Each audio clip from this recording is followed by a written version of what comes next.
વિદ્યાર્થી મિત્રો, અગાઉના લેક્ચરની અંદર એક સરસ મજાનું એક મોટું ઉદાહરણ, કેવડું બહુ મોટું ઉદાહરણ આપણે જોયું હતું કે જેની અંદર વર્તુળાકાર માર્ગ સાથે આવો એક બોલ છે એ ફરે જતો હોય તો એ બી અને સી પાસે એના વેગ, એના અલગ અલગ બે સ્થાને ગતિ ઉર્જાનો ગુણોત્તર શોધ્યો હતો. આજે થોડીક આગળ વાત કરીએ કે જેમાં સ્પ્રિંગમાં સંગ્રહ પામતી સ્થિતિસ્થાપક સ્થિતિ ઉર્જા સમજાવો. તમે બધાએ સ્પ્રિંગ તો જોઈ જ હશે અને એ સ્પ્રિંગ છે એ સ્થિતિ ઉર્જા ધરાવે છે. તમારી પાસે કોઈ પેન હોય તો એ પેનમાં પણ જે આવી સ્પ્રિંગ તમને જોવા મળે. તમે આ જે સ્પ્રિંગને તમે દબાવો તો દબાવશે, પણ જો છોડી દો તો પાછી પોતાની મૂળભૂત અવસ્થા પ્રાપ્ત કરશે. એના કરતાં ઉલટું, જો સ્પ્રિંગને આમ ખેંચો તો ખેંચાશે, પાછું પોતાની મૂળભૂત અવસ્થા પ્રાપ્ત કરવાનો ગુણધર્મ ધરાવે છે. એનો મતલબ એ થાય કે આ જે સ્પ્રિંગ છે એ સ્પ્રિંગની અંદર સ્થિતિ ઉર્જા રહેલી છે. આ સ્પ્રિંગ બળ સ્પ્રિંગનું પોતાનું બળ છે, જે ચલિત બળ છે. કેવું બળ છે? ચલિત બળ છે. ફેરફાર પામે છે, ફિક્સ નથી, પણ પાછું એ સંરક્ષી બળ પણ છે. પોતાની મૂળભૂત અવસ્થા એ પ્રાપ્ત કરી શકે છે. માટે સ્પ્રિંગ બળ એ સંરક્ષી બળ છે. અહીંયા તમે જુઓ, આ એક જડિત આધાર સાથે આ એક સ્પ્રિંગ અને એની સાથે આવો એક બ્લોક પડેલો છે સપાટી ઉપર. નોર્મલ અવસ્થા એટલે કે એક્સ બરાબર 0 સ્થાન માટે આ સ્પ્રિંગ સાથે આ એક બ્લોક છે એ બ્લોક મૂકેલો છે. બી આકૃતિની અંદર આ બ્લોકને થોડોક ખેંચ્યો છે. તમે જુઓ કે આ બ્લોકને સહેજ ખેંચતા એની લંબાઈમાં વધારો થશે. આ જે સ્થાન જે છે નોર્મલ અવસ્થા એક્સ બરાબર 0, પછી તમે જોઈ શકો છો કે એ આટલું ખેંચાણું એટલે કે સ્પ્રિંગની લંબાઈમાં એક્સ જેટલો વધારો થયો. હવે આ સ્પ્રિંગ આગળ ખેંચાણી, પણ આનું જે સ્પ્રિંગ બળ છે એ કઈ તરફ હશે? અંદરની તરફ હશે. એટલે કે એફ એસ એ કેવું હોવાનું? ઋણ હોવાનું. ખ્યાલ આવ્યો? કેમ કે સ્પ્રિંગ આમ ખેંચો તો એનું બળ જે છે એ હંમેશા અંદરની તરફ હોય.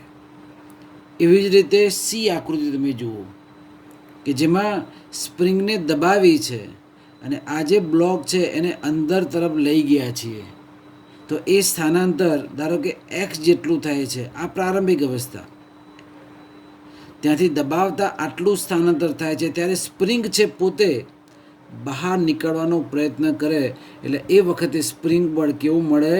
ધન મળે. 3 બાબતો ખ્યાલ આવ્યો. આ નોર્મલ અવસ્થા એક્સ બરાબર 0, જ્યાં સ્પ્રિંગ બળ F S, S for spring, એ 0 છે. સ્પ્રિંગને જો ખેંચી એક્સ ગ્રેટર દેન 0 જો આપણે વધારો કરતા હોઈએ તો સ્પ્રિંગ બળ એફ એસ ઋણ હોય, કેમ કે સ્પ્રિંગ પોતાની મૂળભૂત અવસ્થા પ્રાપ્ત કરવાનો પ્રયત્ન કરે.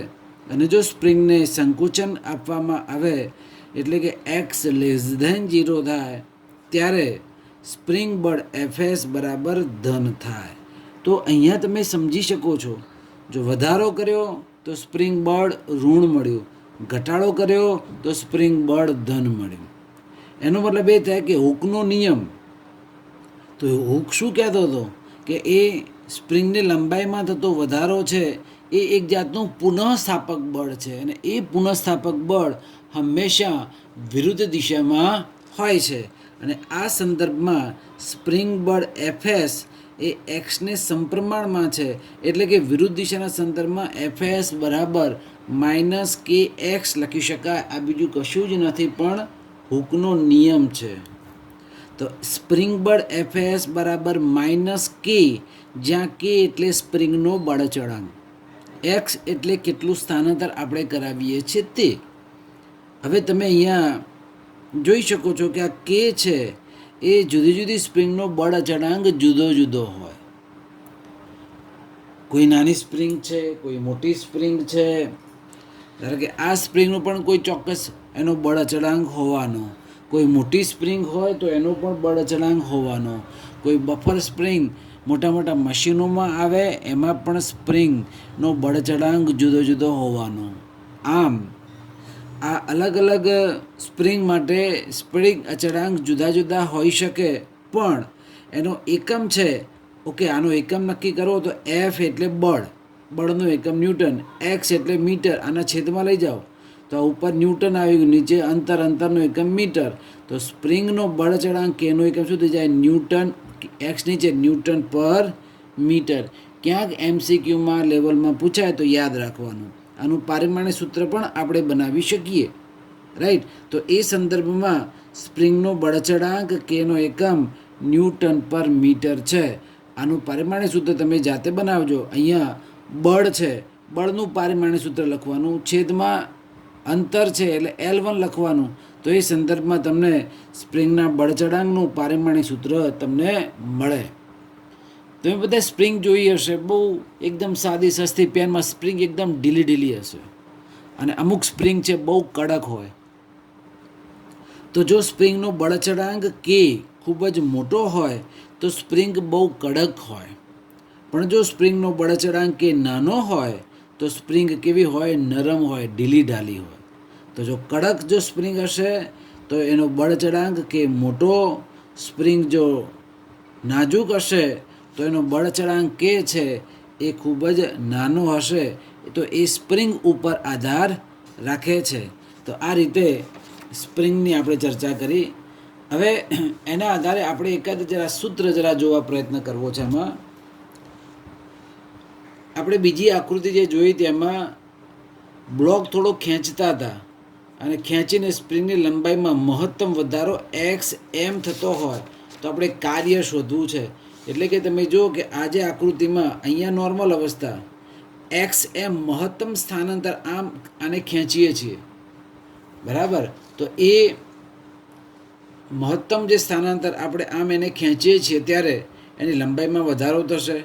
હા, તો એ સંજોગોમાં કાર્ય શોધવું છે. હવે તમે જાણો છો કે કાર્ય બરાબર બળ ગુણ્યા સ્થાનાંતર, અને આમ ખેંચીશું એટલે એક્સ જેટલું સ્થાનાંતર મળે છે. તમે જે બળ વાપરો છો તે, પણ બળનું સૂત્ર આપણને મળી ગયું, બળ બરાબર માઇનસ કે એક્સ, અને અહીંયા સ્થાનાંતર પણ એક્સ છે. તો એ સંદર્ભમાં જો વધારો કરવામાં આવે તો થતું કાર્ય કેટલું? તો તમે જુઓ અહીંયા કાર્ય W બરાબર કુલ કાર્ય સંકલન એફ ઇન્ટુ ડીએક્સ, પણ એફ એટલે માઇનસ કે એક્સ હતું ને આગળ મેં તમને કીધું, તો અહીંયા લખી શકાય એફએસ બરાબર માઇનસ કે એક્સ. આના પરથી આ એફની કિંમત મૂકો માઇનસ કે એક્સ ઇન્ટુ ડીએક્સ. હવે કે અચળ છે તો એક્સ ડીએક્સ, એક્સનું સંકલન શું થઈ જાય? એક ઘાત વધે ને ઘાત ક્યાં આવે? છેદમાં આવે. એનો મતલબ એ થાય કે એક્સ એમનો સ્ક્વેર થયો અને બે ક્યાં આવી ગયા? છેદમાં આવે. ખ્યાલ આવ્યો ને? એક્સની 2 ઘાત અને એ 2 ક્યાં આવે? નીચે. કેમ 2 ઘાત થયા? કારણ કે અહીંયા 1 ઘાત છે, તો સંકલન પ્રમાણે 1 ઘાત વધે અને 1 ઘાત છેદમાં આવે. તો એ રીતે અહીંયા કાર્ય W બરાબર માઇનસ કે એક્સ એમ સ્ક્વેર ભાગ્યા 2 મળે. આ જ રીતે આપણી જે ત્રીજી આકૃતિ હતી એ પ્રમાણે જો સ્પ્રિંગને સંકોચન કરાવવામાં આવે તો પણ, અને એમાં પણ મહત્તમ સંકોચન ધારો કે એક્સ એમ જ હોત તો પણ એમાં આટલું જ કાર્ય માઇનસ કે એક્સ એમ સ્ક્વેર બાય 2 જેટલું જ મળે, બરાબર. તો આ સંજોગોમાં જો સ્પ્રિંગની લંબાઈમાં વધારો કરો કે એની લંબાઈમાં ઘટાડો કરો, સંરક્ષી બળ છે આપણે અગાઉ જોયું હતું એ પ્રમાણે આ બધે કાર્ય બંને કેવા મળે છે? એક સરખા મળે છે. આ તો આ સ્પ્રિંગની 2 અવસ્થાઓની વિશે વાત કરી. પણ હવે ત્યાંથી થોડા આગળ વધીએ તો એક વ્યાપક સૂત્ર તરફ ધારો કે આપણે જવું છે, ત્યારે જો સ્પ્રિંગને પ્રારંભિક અવસ્થા એક્સ આઈથી અંતિમ સ્થાનાંતર એક્સ એફ સુધી લઈ જવું છે. ક્યાંથી લઈ જવું છે? પ્રારંભિક સ્થાન એક્સ આઈ, અંતિમ સ્થાન એક્સ એફ. તો થતું કાર્ય માટે સંકલન આ જ રીતે કે એક્સ ડીએક્સ એક્સ આઈથી એક્સ એફ. એફ એટલે ફાઇનલ અવસ્થા. તો તમે જો કે માઇનસ કે અહીંયા બાર એક્સ ડીએક્સ, તો એક્સનું સંકલન શું થશે? બે ઘાત ઉપર ને બે ક્યાં આવશે? નીચે. અને અહીંયા સીમા આપી દઈ એક્સ આઈ અધર સીમા, એક્સ એફ ઉર્ધ્વ સીમા. તો એક્સ આઈ અહીંયા, એક્સ એફ ઉપર. તો હવે ખ્યાલ આવ્યો ને?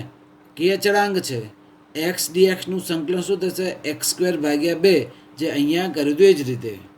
હવે જ્યારે સીમા આપીએ છીએ ત્યારે પહેલાં ઉર્ધ્વ સીમા, પછી અધર સીમા. તો માઇનસ એક્સ એફનો square by 2 minus X I minus X I square by 2.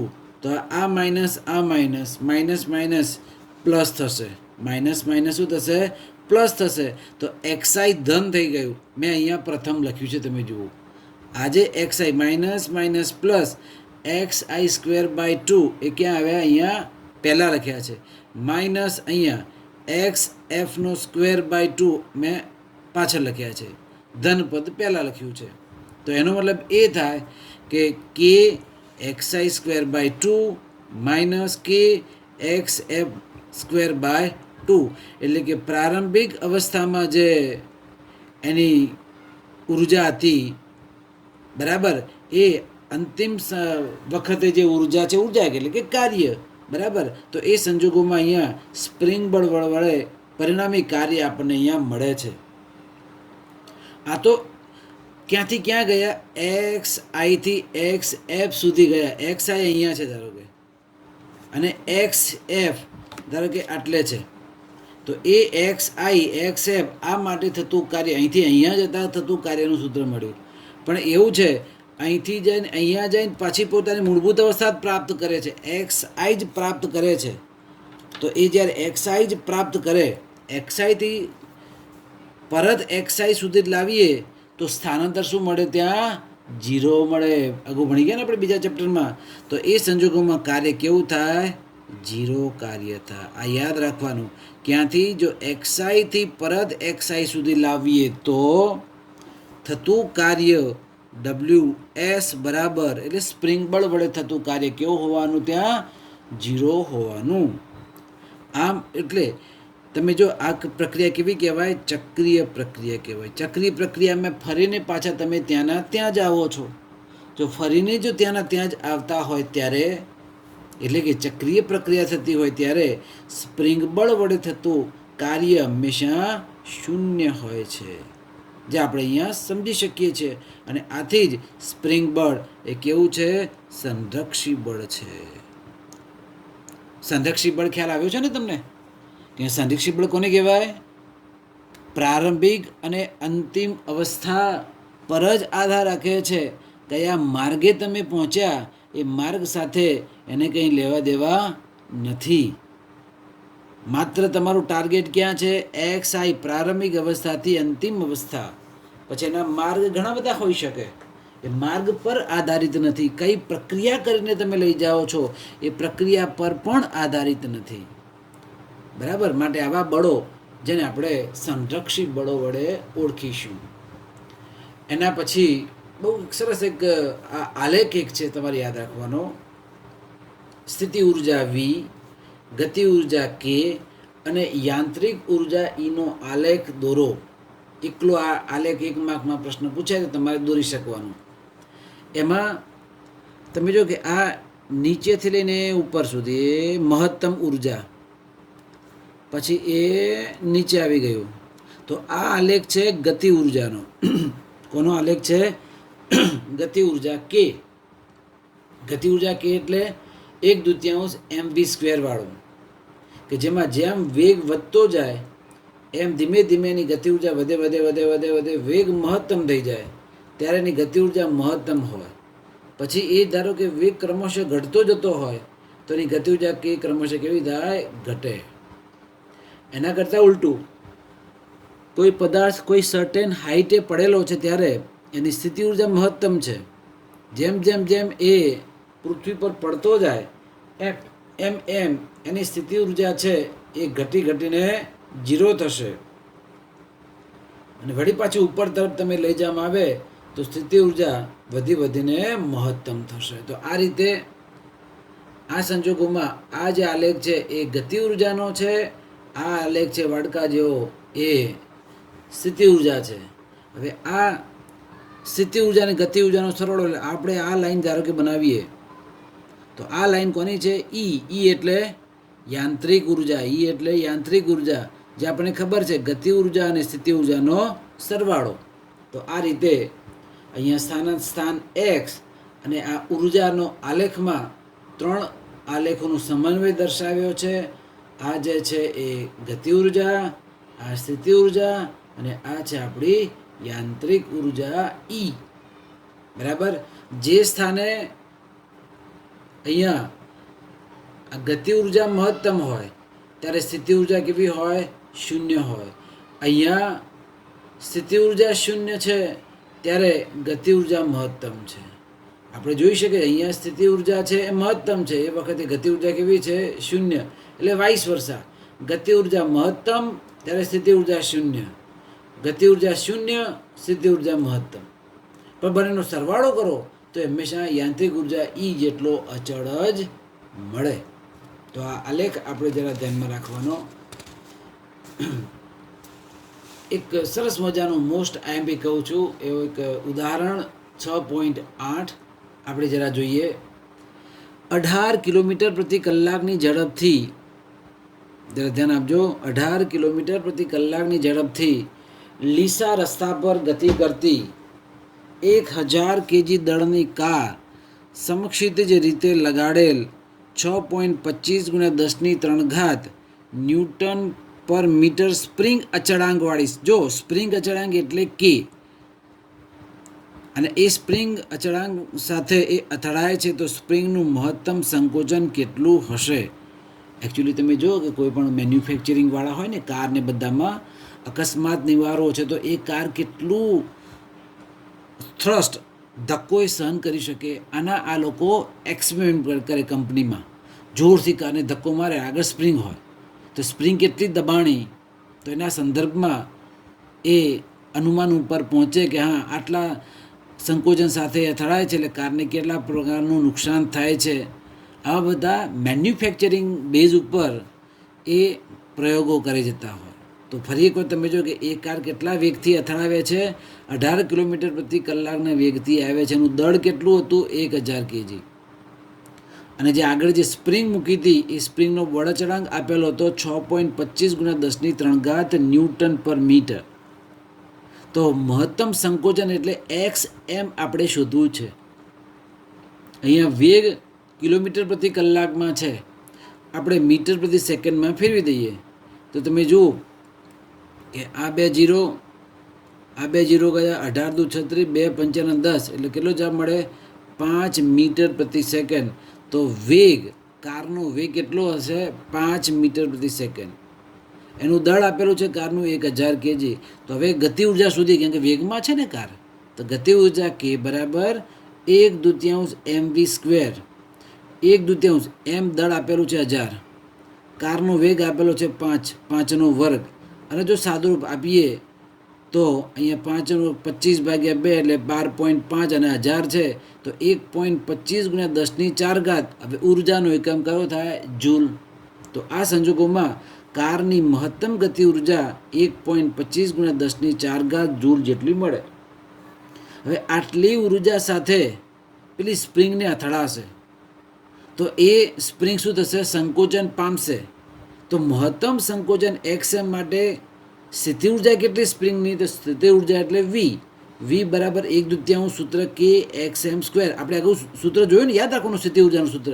V બરાબર 1/2 KXM². હવે આ જે સ્થિતિ ઉર્જા જે સ્પ્રિંગની છે એ જ કારની ગતિ ઉર્જા થતી હોવી જોઈએ. બેલેન્સ તો જ થાય. તો સ્પ્રિંગની સ્થિતિ ઉર્જા બરાબર કારની ગતિ ઉર્જા. ત્યારે આ બંને પરિણામો સરખાવીએ તો 1/2 કે XM સ્ક્વેર બરાબર 1.25 ગુણ્યા 10⁴ કે બળચળાંક કેટલો આપે છે તમે જુઓ 6.25 ગુણ્યા 10⁻3. તમે સંકેતો ભેગા ના કરતા. હા, આ કેપિટલ કે છે, કેપિટલ કે એટલે ગતિ ઉર્જા છે અને આ સ્મોલ કે છે. સ્મોલ કે એટલે એનો સ્પ્રિંગનો બળચળાંક. અમુક ટાઈમે સંકેતોનું ખોટું અર્થઘટન જો કરવામાં આવે તો જવાબો તદ્દન વિચિત્ર મળે, જે ન થવું જોઈએ. એટલે આપણે જરા યાદ રાખવાનું. તો સ્પ્રિંગનો બળચળાંક 6.25 ગુણ્યા 10⁻3 જો મૂકીએ બરાબર XMનો સ્ક્વેર, આ તો આપેલા છે મૂલ્યો. તો XMનો વર્ગ લગભગ 4 મળે તેનું વર્ગમૂળ કરીએ તો XM 2 મીટર. તો એવી જે સ્પ્રિંગ જે છે એ સ્પ્રિંગ 2 મીટર જેટલી એ દબાશે.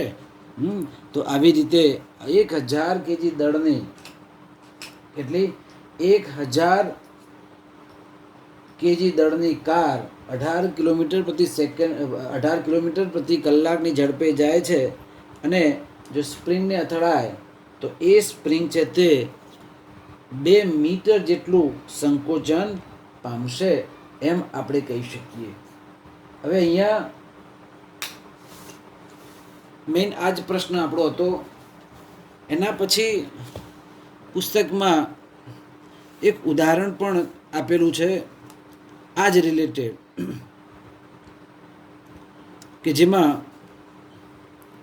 ઘર્ષણના અચળાંક મ્યુના 0.5ના મૂલ્ય માટે ઉદાહરણ 6.8 ધ્યાનમાં લો, સ્પ્રિંગનું મહત્તમ સંકોચન ગણો. તો એ સંદર્ભમાં આ જે આકૃતિ જે આપી છે એમાં પૈડાનો અને રસ્તા વચ્ચેનો સ્થિત ઘર્ષણાંક, આપણે ભણી ગયા સ્થિત ઘર્ષણાંક, એને જો કન્સિડર કરવામાં આવે છે ત્યારે તો એ મહત્તમ સ્પ્રિંગ 1.35 મીટર જેટલું હશે. જો અહીંયા ઘર્ષણાંક જો ધ્યાનમાં નથી લેતા ત્યારે કેટલો જવાબ મળે છે આપણને 2 મીટર મળે છે. પણ જો ઘર્ષણાંક જો આવે છે તો એનું સંકોચન હજુ થોડું ઓછું થશે, 1.35 મીટર જેટલું જ થાય છે. પણ આપણે આ ઉદાહરણ જે છે અનુબંધ બાંધીએ છીએ, ઠીક છે, સમજવા ખાતર કે આટલું થયું, બાકી પરીક્ષાલક્ષી એ હાલ એટલું કંઈ અગત્યતા ધરાવતું નથી. અહીંયા સંરક્ષી બળો છે એ આપણે જોયું. હવે જુદા જુદા ઉદાહરણો આપણે જોયા. હવે ઉર્જાના જુદા જુદા સ્વરૂપો વિશે જોઈએ, કે જેમાં ઉર્જા સંરક્ષણનો નિયમ ટેક્સ્ટબુકની અંદર જુદા જુદા નિયમોના સંદર્ભમાં આપણને જોવાનું છે. ત્યારે ઉર્જાના જુદા જુદા સ્વરૂપો, ઉર્જા સંરક્ષણનો નિયમ. કોઈપણ પદાર્થને ગતિ કરાવીએ તો એમાં ઉષ્મા છે એ ઉષ્મા ઉત્પન્ન થાય છે. ગતિ કરાવો છો તો ગતિ ઉર્જા જાય છે. આપણે કહીએ છીએ ને કે ઘર્ષણ વડે થયેલું કાર્ય ક્યારેય કાર્ય એ નકામું જતું નથી. 2 હથેળી તમે ઘસો તો પણ ઉષ્મા તો મળે જ છે, બરાબર. તો એ સંજોગોમાં ઉષ્મા છે એ ઉષ્મા નાશ થતો નથી કે ઉષ્મા નવી ઉત્પન્ન કરી શકાતી નથી, માત્ર એનું સ્વરૂપ આપણે બદલી શકીએ છીએ. અહીંયા એક સ્ટેટમેન્ટ આપેલું છે, એમાં જો 1 કિલોગ્રામ પાણી 10°C જેટલું ઠંડુ થાય ત્યારે તે 42,000 જૂલ ઉર્જા મુક્ત કરે છે. કેટલું પાણી છે? 1 kg. હવે 1 kg પાણી કેટલું ઠંડુ પાડ્યું? 10°C જેટલું ઠંડુ પાડ્યું. ત્યારે એ 42,000 જૂલ ઉર્જા એ મુક્ત કરે છે. બીજી રાસાયણિક પ્રક્રિયાઓ, કે એ રાસાયણિક પ્રક્રિયામાં 2 પથ્થરો તમે ઘસો અને જે ઉર્જા ઉત્પન્ન થાય, તણખા મળે, એ યાંત્રિક ઉર્જા.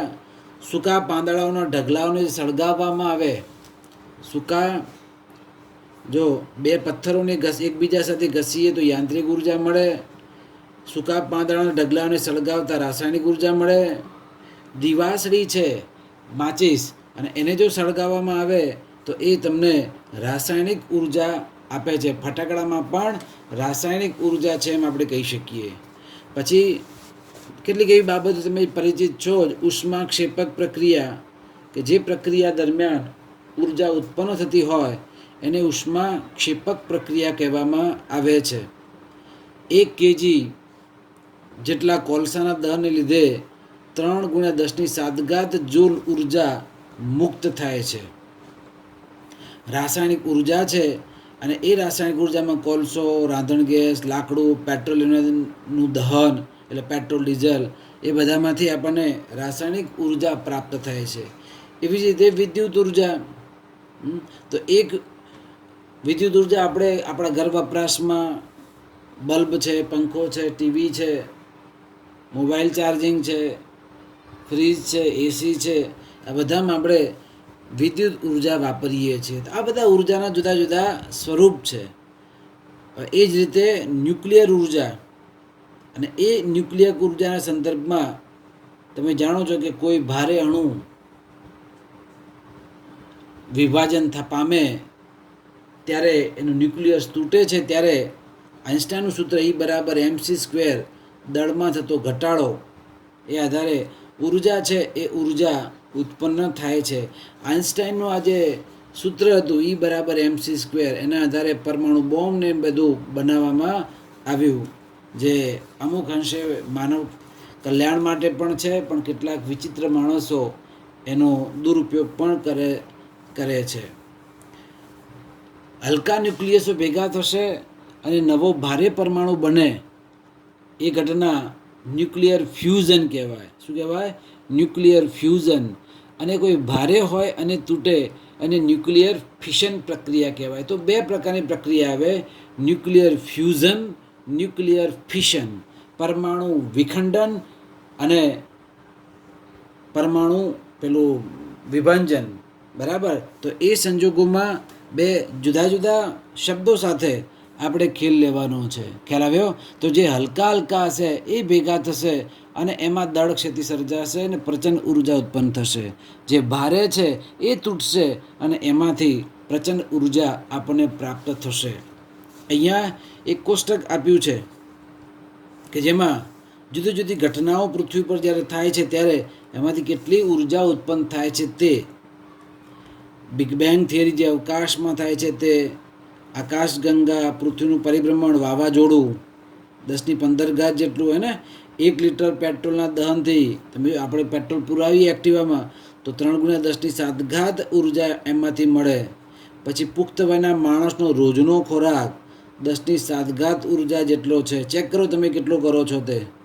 પછી માનવ હૃદય પણ સતત ધબકારા લે છે, તો એક ધબકારા કરે છે તો કાર્ય તો કરતું જ હોય ને, તો એ કાર્ય છે 0.5 જૂલ ઉર્જા મળે.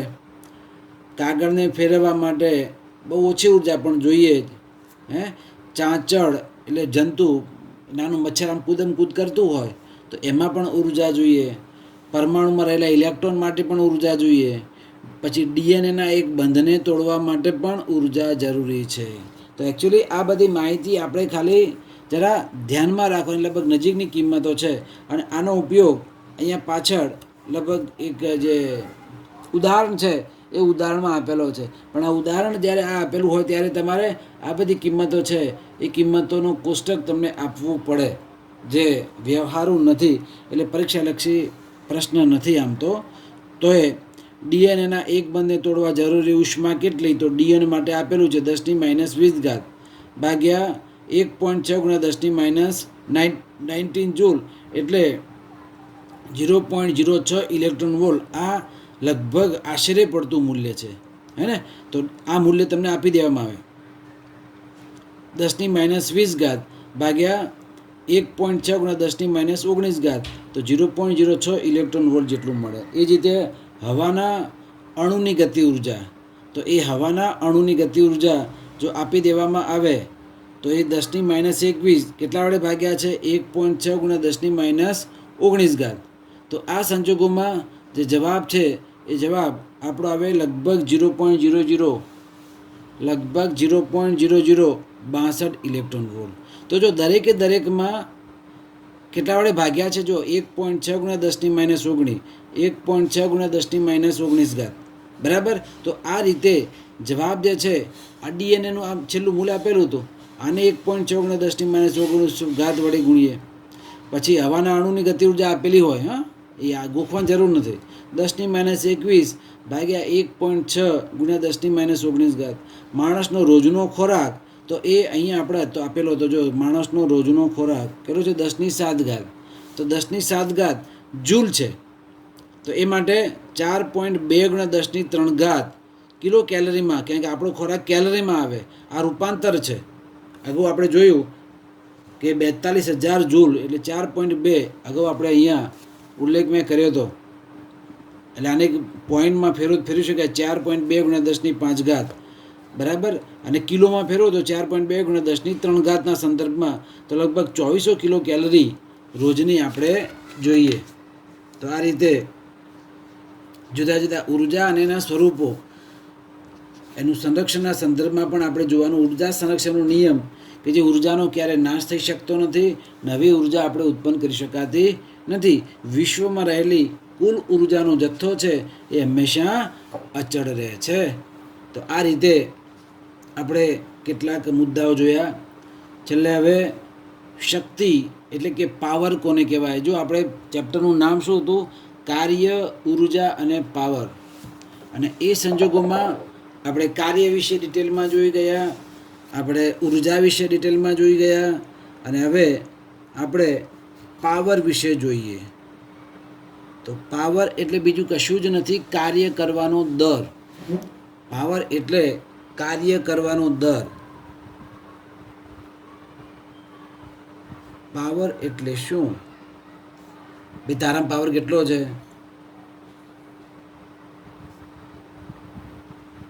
પાવર એટલે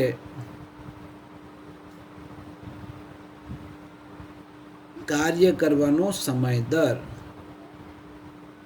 જેને કાર્ય ત્વરા પણ કહેવાય. શું કહેવાય? કાર્ય ત્વરા. હવે પાવરનો સંકેત છે P બરાબર કાર્ય ભાગ્યા સમય ભાગ્યા સમય T. હા, તો એ સંજોગોમાં પાવર જે છે એ પાવર W/T ના સંદર્ભમાં મળે. હવે કાર્ય એટલે શું છે? બળ ગુણ્યા સ્થાનાંતર. આપણે એકમાંથી બીજા ત્રીજા સૂત્રો આપણે મેળવતા જઈશું. કાર્ય એટલે બળ ગુણ્યા સ્થાનાંતર ભાગ્યા સમય. તો તમે જો આ બળ એમને એમ રાખીએ, સ્થાનાંતર એટલે ભાગ્યા સમય એટલે શું મળે? વેગ મળે કે ના મળે? તો આને આપણે બળ F અને અહીંયા સ્થાનાંતર ભાગ્યા સમય એટલે વેગ પણ લખી શક્યું, કારણ કે સ્થાનાંતર ભાગ્યા સમય એટલે કણનો વેગ v. તો પાવર P એનું આપણે એક સૂત્ર થઈ ગયું, બળ ગુણ્યા વેગ, બરાબર, જે એનો તાત્ક્ષણિક વેગ છે. ઓકે, હવે આનું પાવર જે છે એ પાવર કેવી રાશિ છે? કેટલીક માહિતી યાદ રાખવાની. અદિશ રાશિ છે. કાર્ય જેમ અદિશ અને સદિશની આપણે ચર્ચા કરી એવી રીતે અહીંયા અદિશ રાશિ છે. એનું પારિમાણિક સૂત્ર કોનું? પાવરનું. યાદ રાખવાનું m1 L2 T-3 એનું પારિમાણિક સૂત્ર છે. એનો એકમ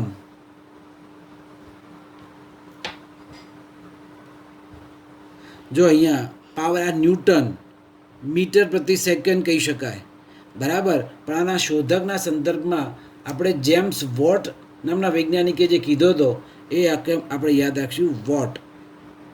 પાવરનો એકમ વોટ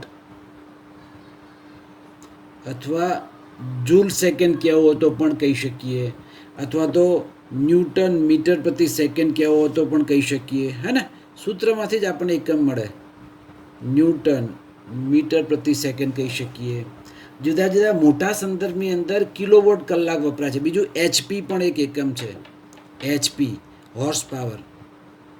HP એટલે હોર્સ પાવર એટલે લગભગ તમે ભણી ગયા છો 746 વોટ જેટલું મળે છે. તો એક HP એટલે કેટલું? તો લગભગ 746 વોટ જેટલું મળે છે, બરાબર. ઓકે, બીજું અહીંયા 1 કિલોવોટ કલાક આપણા ઘરમાં વીજળી વપરાય છે, તો એ 1 કિલોવોટ અવર, જેને આપણે 1 યુનિટ કહીએ છીએ. 1 યુનિટ કેટલા યુનિટ બળ્યા? લાઇટ બિલ આવે ને, લાઇટ બિલ આવે તો તો એનું મૂલ્ય લગભગ 3.6 ગુણ્યા 10⁶ જૂલ જેટલું છે. જો આટલી ઉર્જા વપરાય તો સમજવાનું કે 1 યુનિટ વીજળી તમારા ઘરમાં વપરાણી, અને એના આધારે ટોરેન્ટ પાવરવાળા બિલ તમને મોકલાવે. ખ્યાલ આવે વિદ્યાર્થી મિત્રો? તો આ રીતે કાર્ય, ઉર્જા અને પાવરની માહિતી લીધી. હવે પછીના લેક્ચરમાં આનાથી આગળ વિશે આપણે વાત કરીશું. ખૂબ ખૂબ આભાર. જય હિન્દ, જય ભારત.